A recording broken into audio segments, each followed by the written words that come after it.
History remembers kings, prophets, and famous warriors, but sometimes the strongest faith is found in forgotten names. One of those names is Ittai, a warrior from Gath, remembered not for power, but for loyalty. He was not born in Israel, and he did not grow up among the people of God. He came from Philistine land, a place known for war, pride, and long conflict with Israel. Gath was a city of fighters, and it was also the home of the giant Goliath. Everything about Ittai's beginning placed him far from David, far from Jerusalem, and far from Israel's story. Yet somehow, this foreign warrior came near the king whom God had chosen, and when his story begins, Israel is not at peace, but standing on the edge of disaster. Absalom, David's own son, had won the hearts of many people and raised a rebellion. The throne was no longer safe, the palace was no longer secure, and fear filled Jerusalem. David left the holy city not as a victor, but as a king in sorrow. Dust rose under weary feet as soldiers, servants, and families followed him out of Jerusalem. In times like this, loyalty becomes clear, because trouble reveals who truly stands with the king. When danger grows, power fades, and loss feels near, many people choose to save themselves. This was the kind of hour that separated true loyalty from empty words. Then David looked at Ittai and gave him a chance to leave. He told him to turn back, escape the danger, and save his own life. But on that road away from Jerusalem, Ittai gave an answer that still lives in Scripture. Before the battle began, before the kingdom was restored, Ittai made his choice, and with one vow of loyalty, a foreign warrior became part of Israel's sacred history. To understand Ittai, we must first understand the city that shaped him before he ever followed David. That city was Gath, one of the 5 great Philistine cities, strong, proud, and feared in war. For years, Gath stood against Israel, watching its borders, guarding its honor, and raising men for battle. This was not a peaceful land of shepherds and songs, but a hard place of swords. Boys in Gath likely learned early that survival depended on strength, courage, loyalty, and readiness to fight. It was a city that remembered old victories, old enemies, and the shame of old defeats, and no memory in Gath could be greater than the memory of Goliath, their fallen giant. His name still lived in stories, in pride, and perhaps in the silence of wounded national honor. So when we hear that Ittai came from Gath, we should hear the sound of history. He came from a people who had not grown up loving Israel, trusting David, or fearing Israel's God. He came from a city where Israel was not family, but a rival, a threat, a neighbor. That makes Ittai's later loyalty more surprising, because nothing in his beginnings seemed to point there. Somewhere between Gath and Jerusalem, something changed in this warrior's life, though Scripture tells us little. Maybe he saw weakness in Philistine power, or strength in David that other men could not ignore. Maybe he heard stories about Israel's king and found himself drawn toward a different kind of rule. Whatever brought him there, Ittai had crossed more than distance. He had crossed an old dividing line. He was now living close to a throne that did not belong to his people or blood. And before long, the kingdom around that throne would shake so violently that every heart would be tested. And in that shaking, a man from Gath would reveal what kind of man he truly was. Ittai was born in a world where peace was never guaranteed, and strength often decided who survived. Border cities like Gath did not sleep carelessly, because danger could rise from any direction at any time.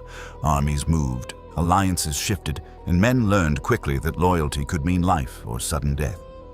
In such a place, a warrior was not shaped by comfort, but by pressure, training, and constant uncertainty. He would have seen soldiers honored, weakness mocked, and courage praised as something worth more than gold. He would have known that leaders were judged not by words alone, but by how they stood in crisis. A man's worth was tested in danger, not in safety, and proven in hardship, not ease.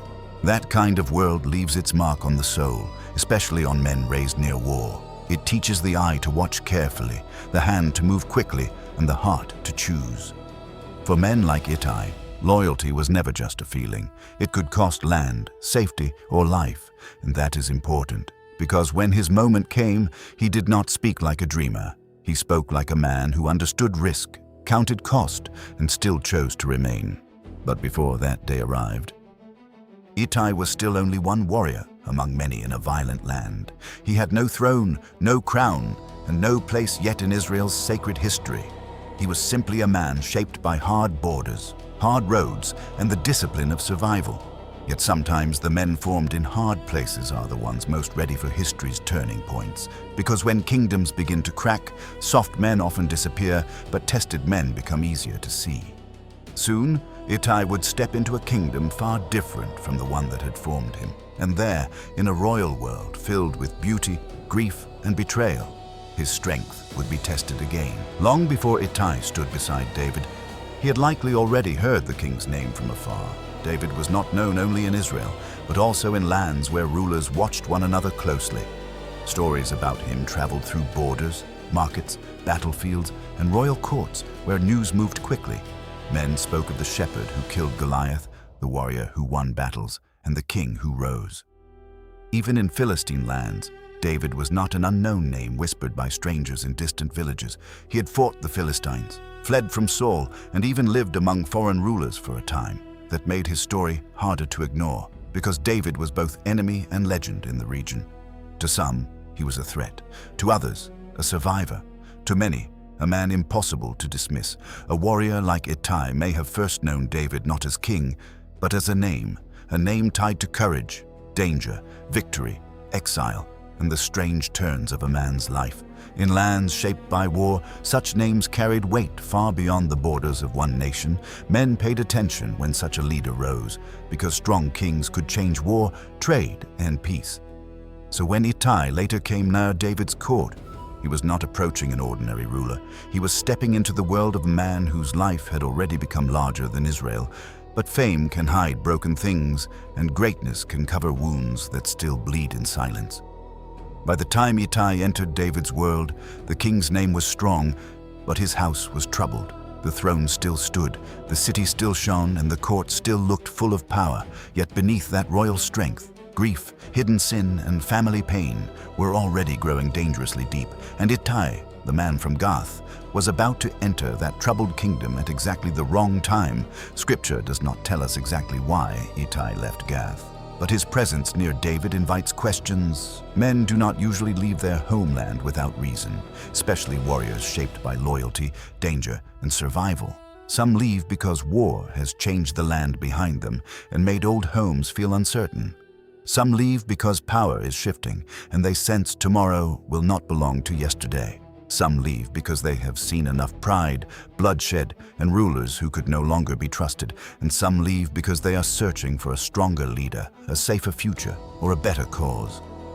Perhaps Ittai had seen too much in Philistine lands to place his heart there forever. Perhaps he had heard enough about David to believe this king was different from other rulers. David was a warrior, but he was also something more than only a warrior. He was a king. Men followed not only for victory, but for the kind of man he seemed. That matters, because strong men can attract soldiers, but only certain men inspire lasting loyalty. Somewhere along his journey, Ittai came close enough to David's world to remain near it. He did not arrive as a son of Israel, nor as a man with ancient claims. He came as a foreigner, carrying another history, another homeland, and another name upon his shoulders. And even if he was welcomed, he still would have remained different in many eyes. A man from Gath could serve near David, but he would never easily be mistaken for Israelite blood. That meant Ittai lived between two worlds, not fully of the old, not fully of the new. Yet history often turns around people standing in exactly that kind of uncertain place. Because when crisis comes, men with little to protect sometimes become the easiest to trust. And soon, the kingdom Ittai had entered would force every man near David to reveal himself. By the time Ittai came near David's court, he had entered a world very different from Gath.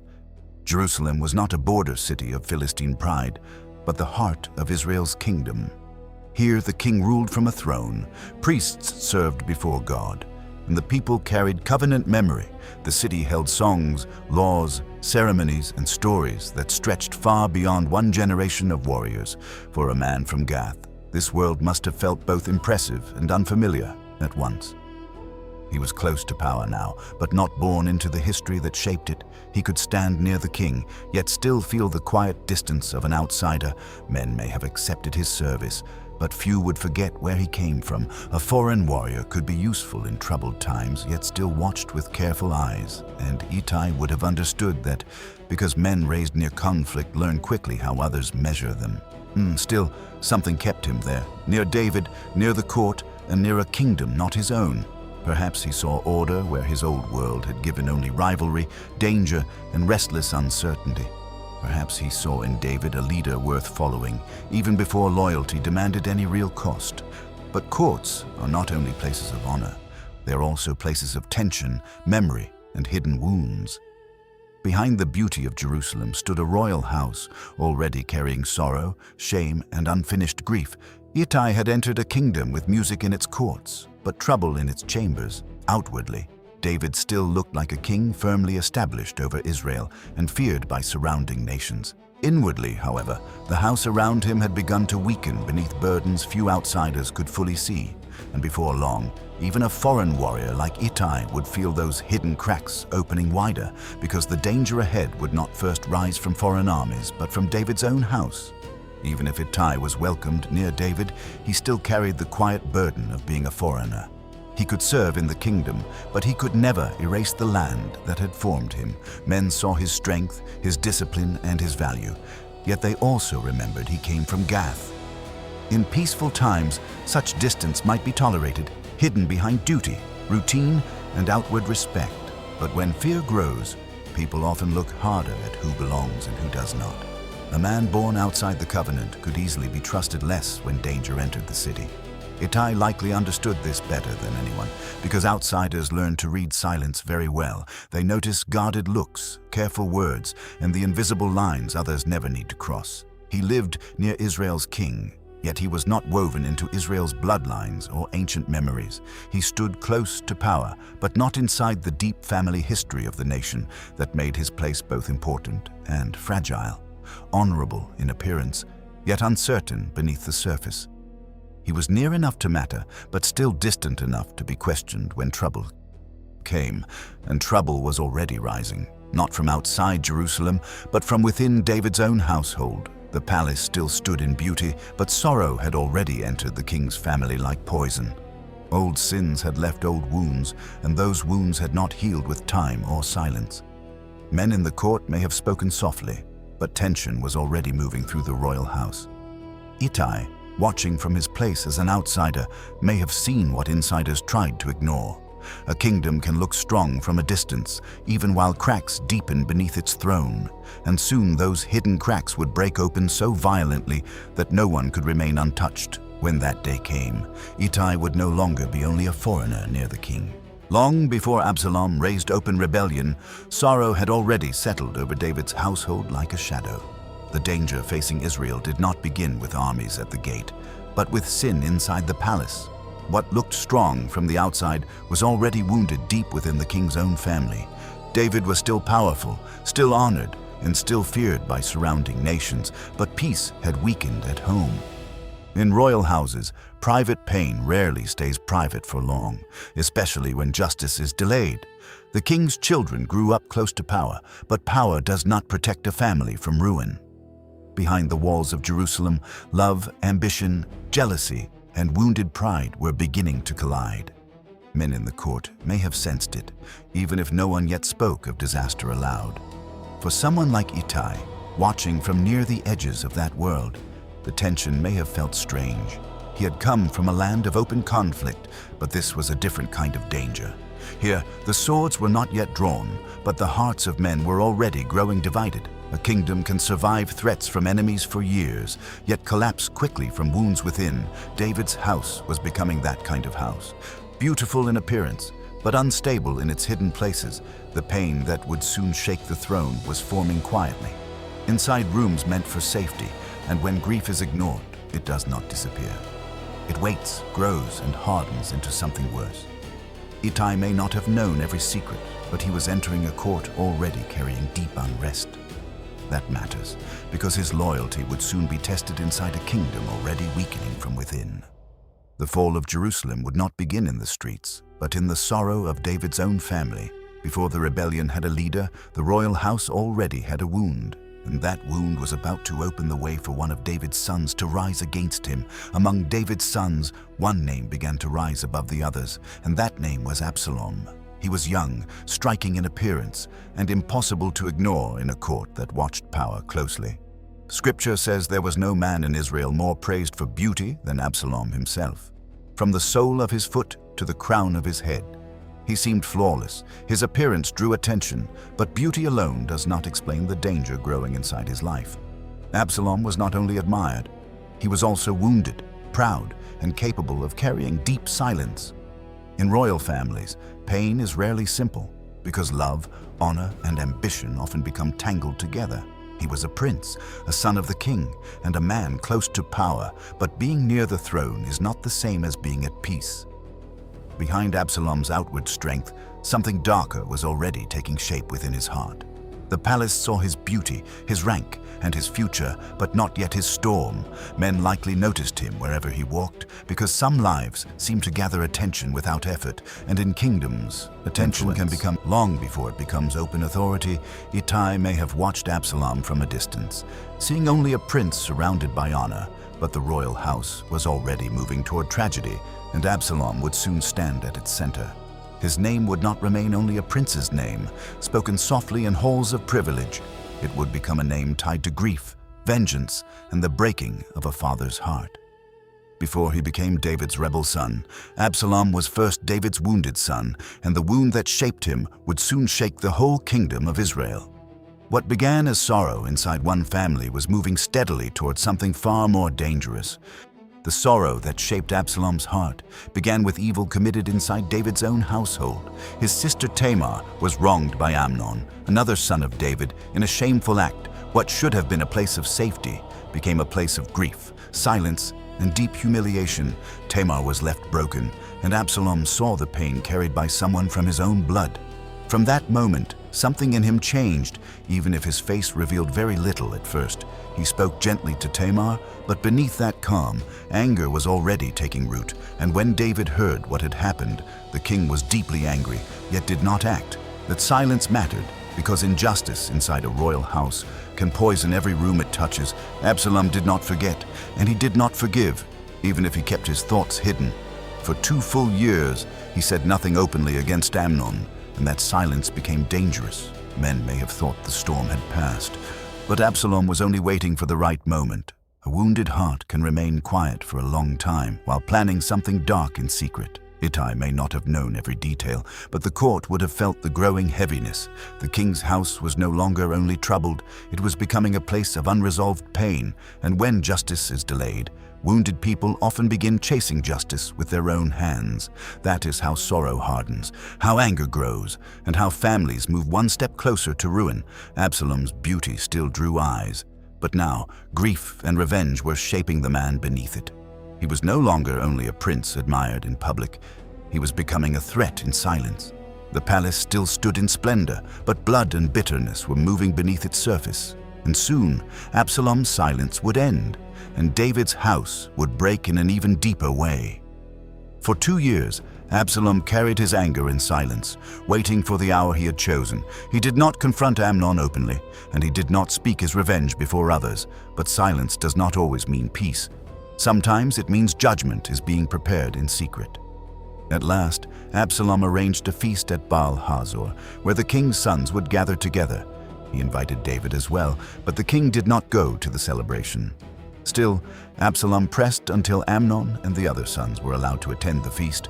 Everything may have looked normal at first, like another royal gathering filled with food and wine, but beneath the music and the welcome, Absalom had already given his servants their orders. When Amnon's heart grew merry with wine, they were to strike him down, and that is exactly what happened, sudden, violent, and final before anyone could stop it.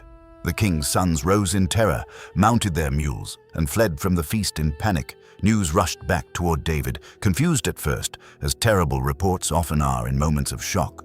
One rumor said all the king's sons had been killed, and grief fell heavily upon the palace. Soon the truth became clear.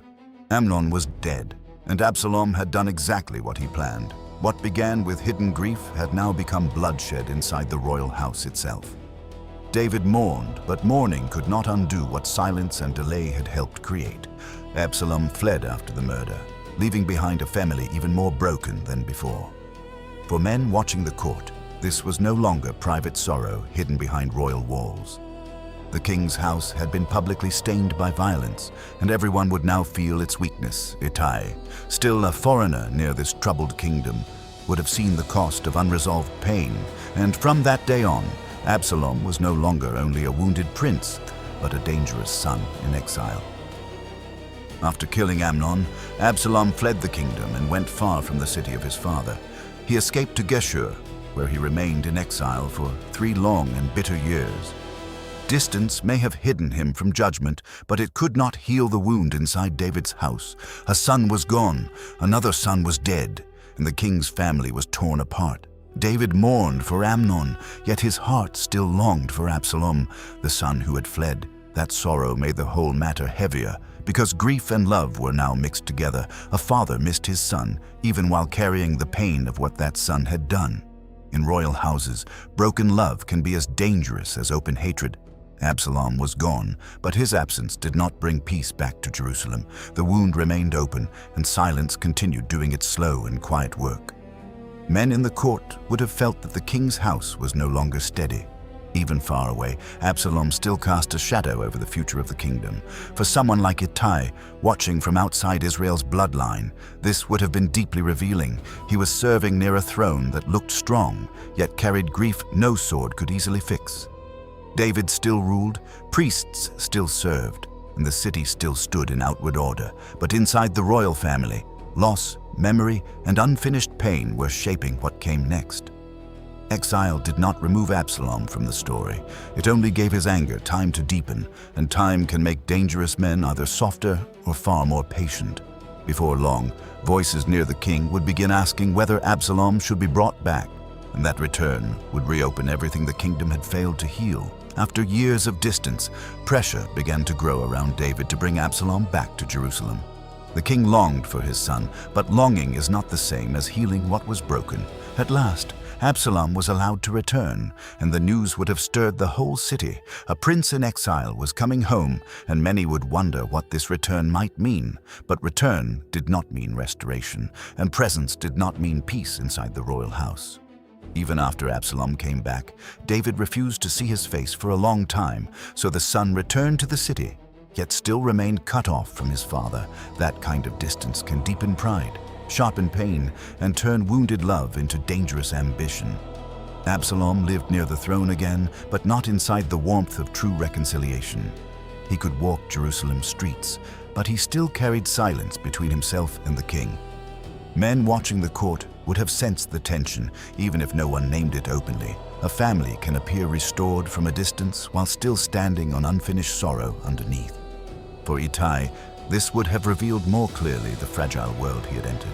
David's kingdom still had order, still had honor, and still looked strong before the nations. Yet inside the palace, a father and son remained divided, and that division threatened everything. Absalom was no longer far away in exile. Now his presence itself became a quiet danger. The prince who returned had beauty, memory, influence, and now the patience learned from years of waiting. When pain is welcomed back without being healed, it often returns stronger than before. Soon Absalom would stop waiting for peace inside the house and begin reaching for something larger, and the man from Gath was about to witness a prince turn wounded silence into rebellion. Absalom had returned to Jerusalem, but his heart was no longer satisfied with simply living near the throne. He had beauty, rank, and royal blood, yet he still stood outside his father's full favor. For some men, that kind of distance produces humility, but in Absalom it began producing hunger. He had waited in exile, waited in silence, and now he would begin waiting with purpose. Rebellion does not always begin with swords drawn. Sometimes it begins with patience and careful appearance. Absalom understood people, and he understood how wounded hearts can be turned into loyal followers. He began rising early and standing beside the road leading into the city gate.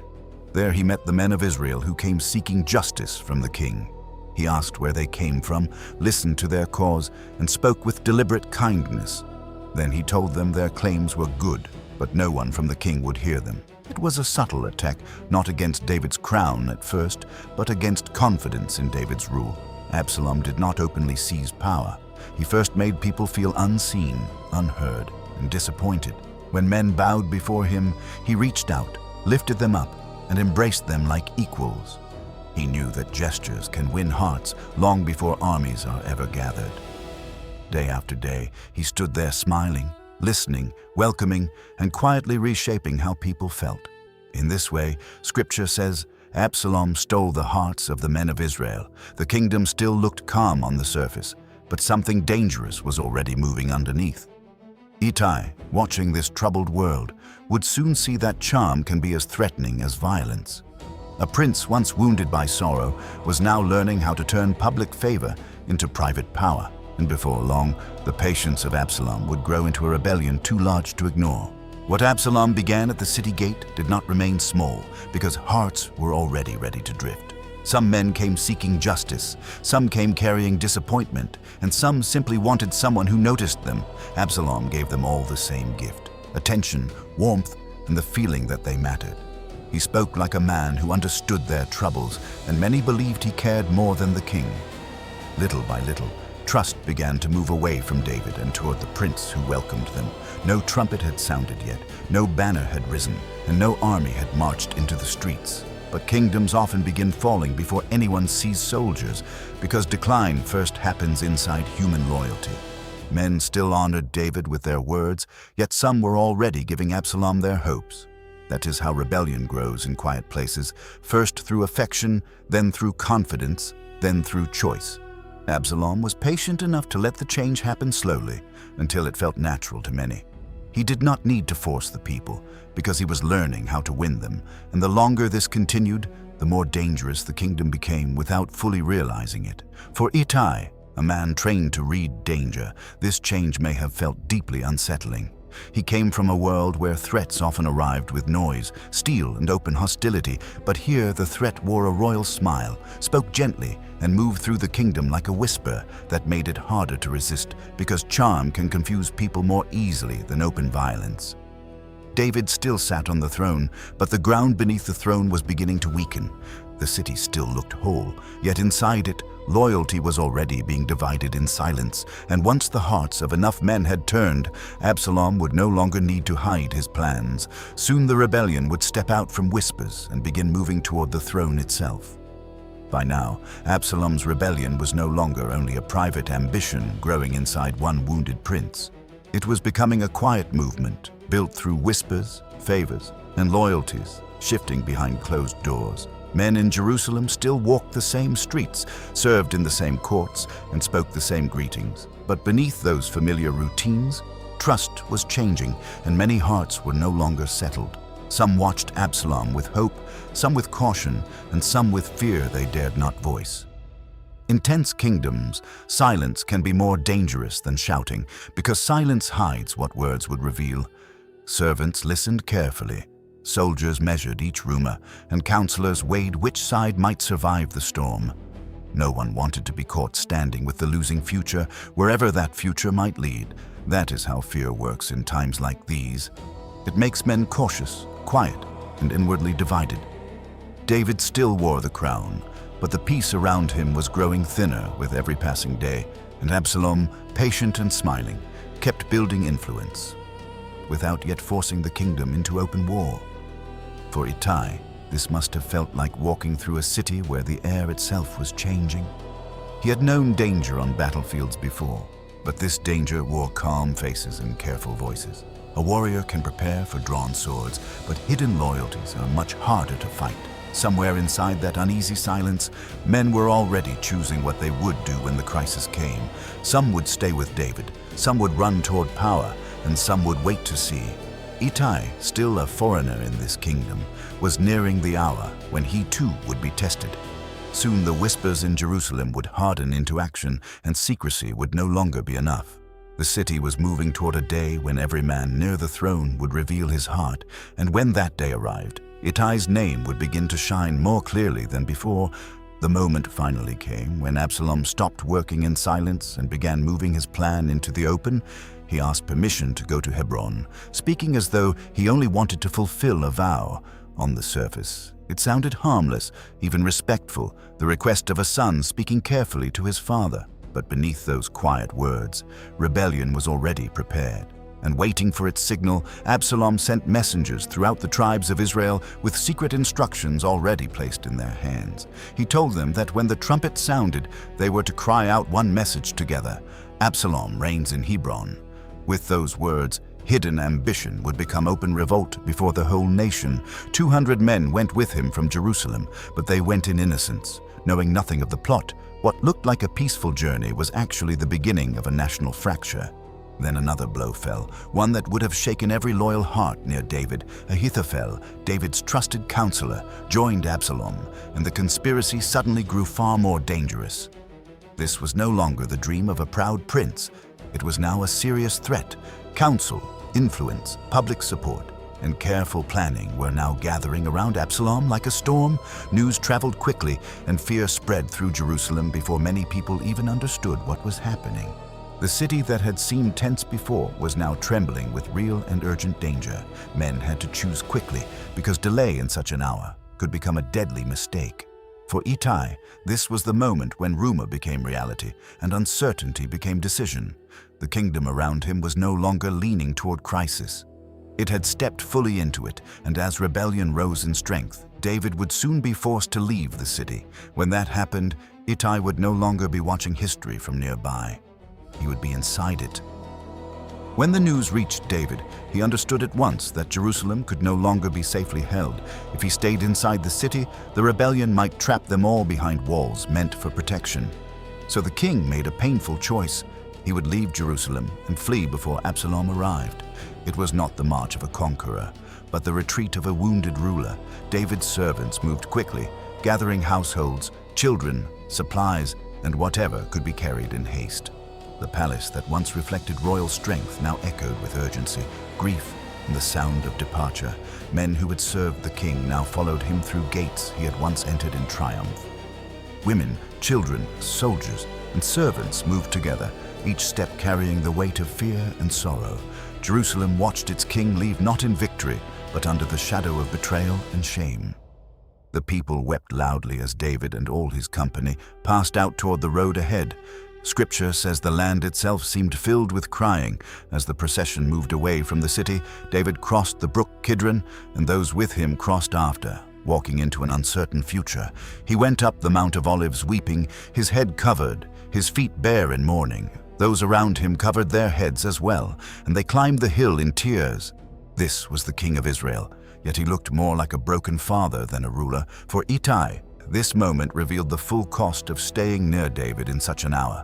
The throne was behind them now, and ahead lay exile, danger, hunger, and the threat of war. A man could still turn back at such a moment and perhaps save himself from ruin, but the road out of Jerusalem was beginning to show who followed David for safety and who followed from loyalty. And very soon, on that road of sorrow, David would speak directly to Ittai himself. As David's company moved out from Jerusalem, he looked upon those following him into exile and danger. Among them stood Ittai the Gittite, the foreign warrior who had come from a distant people. In that long line of sorrow, his presence must have stood out more clearly than before.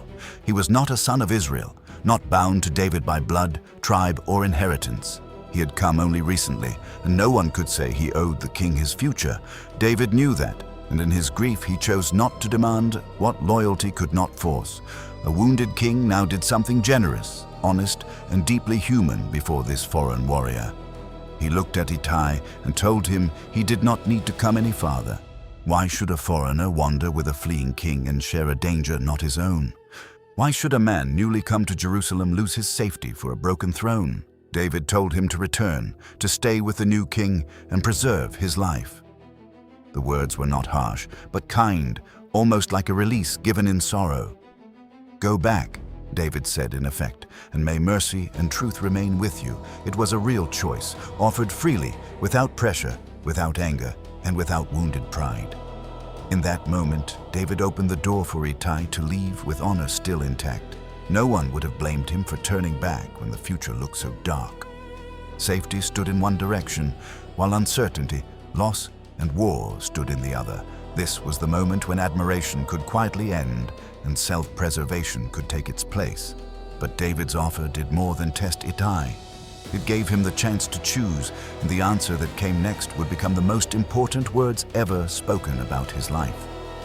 Ittai stood before David with a choice few men would ever forget for the rest of life. Behind him was the road back to safety, and before him was exile beside a fallen king. He could return to Jerusalem, protect his household, and wait to see who finally ruled Israel. He could save his strength, preserve his future, and avoid a war that was not his own.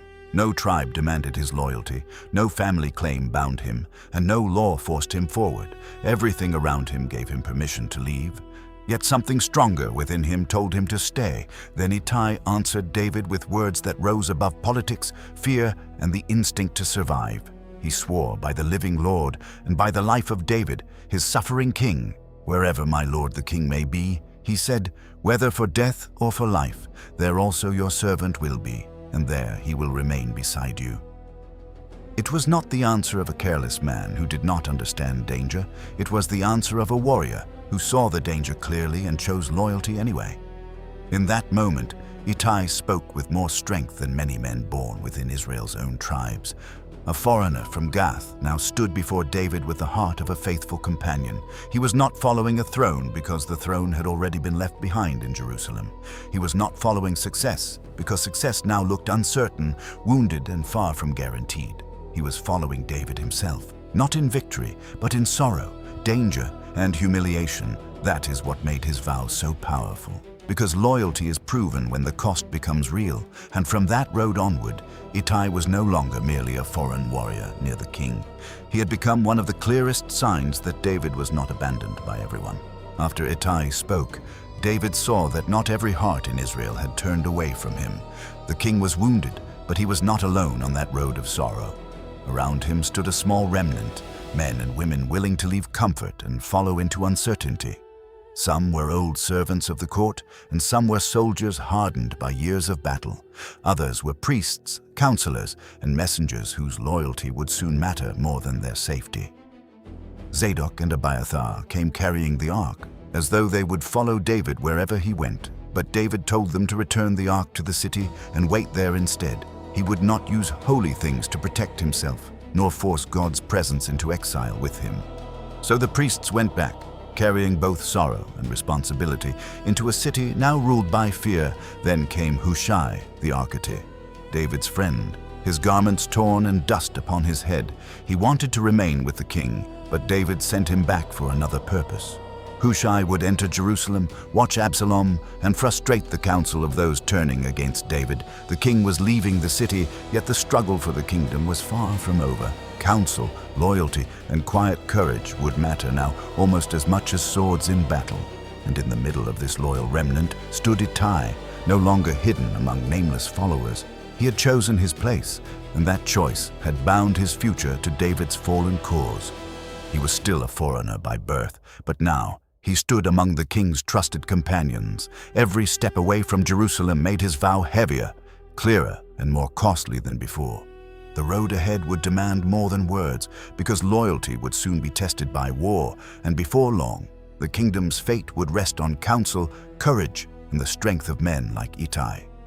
While David moved through sorrow and exile, Absalom entered Jerusalem with growing confidence and dangerous support.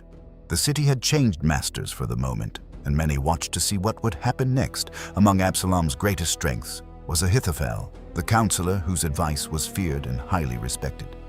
In those days, his counsel was valued almost like an answer asked directly from God. That made his betrayal especially painful, because David had not lost only soldiers, but trusted wisdom. A rebel prince with public support was dangerous enough, but a rebel prince with wise counsel was worse. Yet David had not been left without help, because Hushai had entered the city for this very hour. He appeared before Absalom as though he had changed sides and now served the rising sun.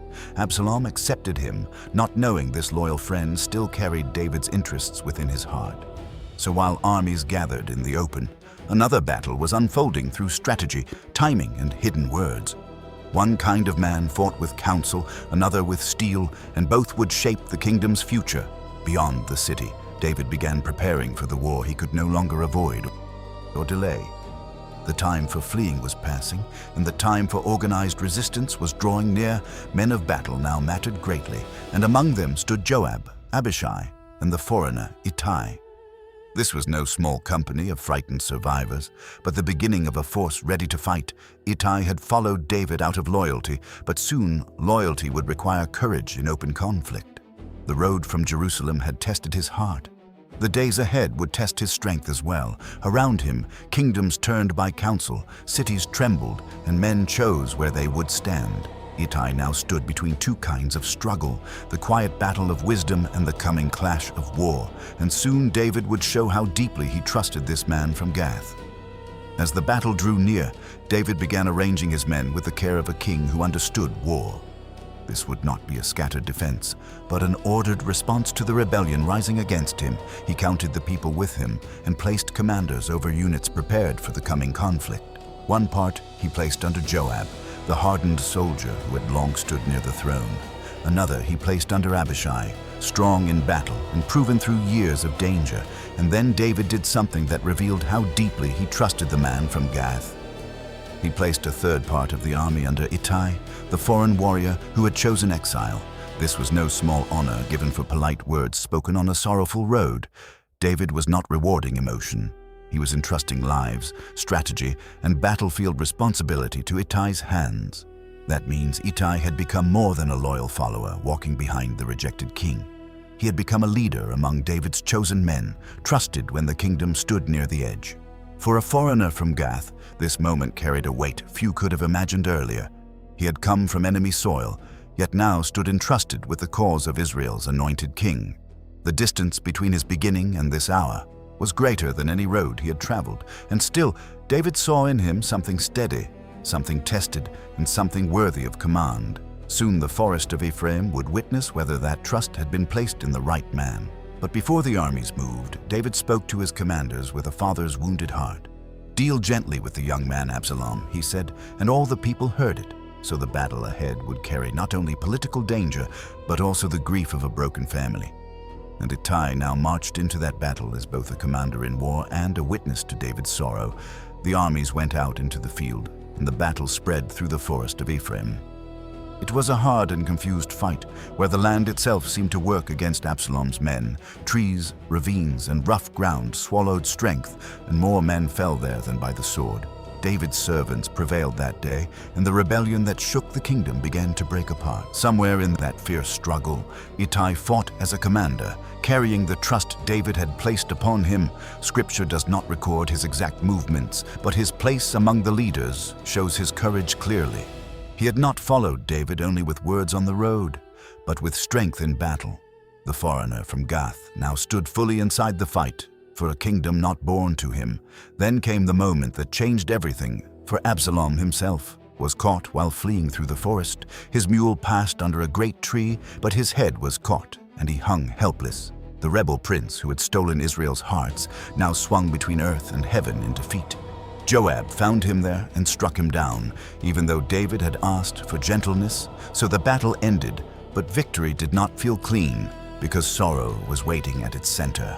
When the news reached David, the king did not rejoice first, but broke beneath a father's grief. He wept for Absalom with words so heavy that the triumph of the day turned bitter, and in that sorrowful ending, Ittai's name remained untouched by treachery, pride, or shifting ambition. He had come from Gath as an outsider, but he left this story as a proven man.